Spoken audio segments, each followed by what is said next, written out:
I'm Cristian Tablazon, an artist and curator based in Tarlac and Las Bañas, Laguna in the Philippines. My interests include memory and autobiography and moving image work, intermediality and notions of the contemporary and local, regional, and folk artistic practices, spaces of spectrality and representations of historical trauma in visual media, and the production of modernities through interventions in art and natural history in maritime Southeast Asia and the Pacific under martial colonial rule. My work for Future Tense is a mixed media installation called Kabihasnan, with the English title The Visible World. A move to recuperate the Moro Moro and instrumentalize it for Marcosian, national, and cosmopolitanist agenda took place 50 years ago when national artist for theater and literature Rolando Tino staged a spectacular contemporized adaptation of a 1930s manuscript by my great-grandfather, Enrique Jimeno Piedad, an obscure folk theater practitioner from Coron on the Calamin Islands in Palawan, 200 miles south of Manila, to inaugurate the new experimental theater of the Cultural Center of the Philippines, or the CCP, in September 1971. Barely a year after Piedad's death, weeks after the Plaza Miranda bombing and the suspension of the writ of habeas corpus, during the same period of the succession of Moro massacres in Mindanao, and the year before the declaration of martial law and the beginning of the Moro National Liberation Front led war against the state. My work for the exhibition builds on the said Moro Moro adaptation and the inception of the CCP, culling adjacent and tangential narratives and weaving personal, familial, and state histories to explore the convolutions of power and desire and creative labor and collaboration in the context of the Cold War in the Philippines and the country's 20-year-long US-sanctioned fascist regime. Through the installation, I aim to find a way around adaptation such that it functions as a disruptive translation and a potent site for an intermedial interrogation of memory, genealogy, and cultural production under authoritarianism. The project delineates the entanglement of familial and personal histories with the history of Philippine modern art and its convoluted dependencies on the Marcos regime, while examining what role affect and intimacies play in the histories of the state and the archaeology of media. Through a reflexive and critical moving image adaptation of Piedad's ingenious versions of Principe Baldovino, to be executed in collaboration with other artists born shortly after the martial law and around the end of the Cold War, chosen based on our various shared intimacies. I seek to lay bare the libidinal economy of world making, cultural production, and knowledge systems during the periods involved, and think through how the effective dimension of the works, events, and agents in question be explored to somehow create a vocabulary that can account for personal and aesthetic experiences and cultural production under martial colonial rule. The first of the three videos in the installation, titled Study for Nine Figures and Voices in Search of a Spectacle, features excerpts from Glenn Diaz' When the World Ended, I Was Thinking About the Forest, Sculptures in Fabric, Autofigurations 1 and 2 by Jao San Pedro,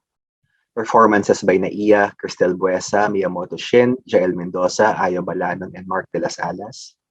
Additional cinematography by Kiko Nunez, Denise Victoria, and Mario 99, and animation by Mirjam Daliri. The video also includes music from the Bayanihan Dance Company, a prominent state-sponsored Philippine folk dance company that has been a key political tool in fabricating theaters of cultural authenticity and furthering Marcosian state ideology. Alongside the actor's recitation of selected passages from Piedad's performance text, the video also enjoins familial and intimate narratives that speak of everyday lives and inhabited spaces the atrocities only tangentially touched, but are nonetheless entangled with the ghosts and remnants of the Cold War and the US-sanctioned martial law in the Philippines. Beside this video projection is a diptych of LCD screens showing the two other videos. One is a photograph of my 5-year-old mother and Piedad taken in 1968 in Coron, Palawan. Behind them is one of Piedad's assemblage sculptures. The project in general takes cue from the assemblage as model and process, laying out a continuum of artistic production and desire between Piedad and myself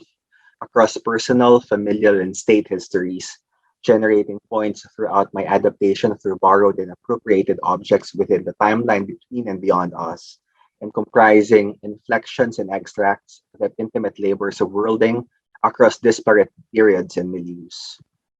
Accompanied by the 2-hour sound documentation of Tina's play, the other LCD screen shows a looped footage of Chabet's curtain, courtesy of the CCP. Permanently installed in the said experimental theater of the Cultural Center, the curtain was first raised during the inaugural theater program in 1971 that included Principe Baldovino. In this looped video, however, the curtain is perpetually still and never drawn.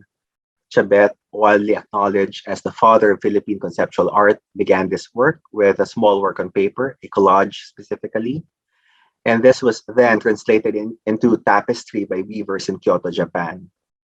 The curtain effectively preempts the intersections among folk art, high modernism, and collaboration that are also analogous to the issues and questions foregrounded by Tina's adaptation of Piedad's Moro Moro. The wall text lays out the significant national events in and around 1971 that make up the insidious milieu within which Principe Baldovino was produced and staged at the CCP. Other than the fact that the Moro question is inherently imbricated in the tropes and thought convention of the Moro Moro, and that Muslims and insurgents are demonized alike in both Moro Moros and statist Christian discourses. 1971 was also the year of a series of state-sanctioned massacres of Muslim civilians, and the year Normi Suari established the Moro National Liberation Front in Malaysia. Also accompanying these videos are 3 softcover chapbooks, one of which, also titled Kabihasnan, comprises odd and almost surreal found photographs taken during Imelda's visit in the Imperial State of Iran in October 1971, a month after the staging of Principe Baldovino, to take part in the absurdly lavish celebration of the 2500th anniversary of the Persian Empire.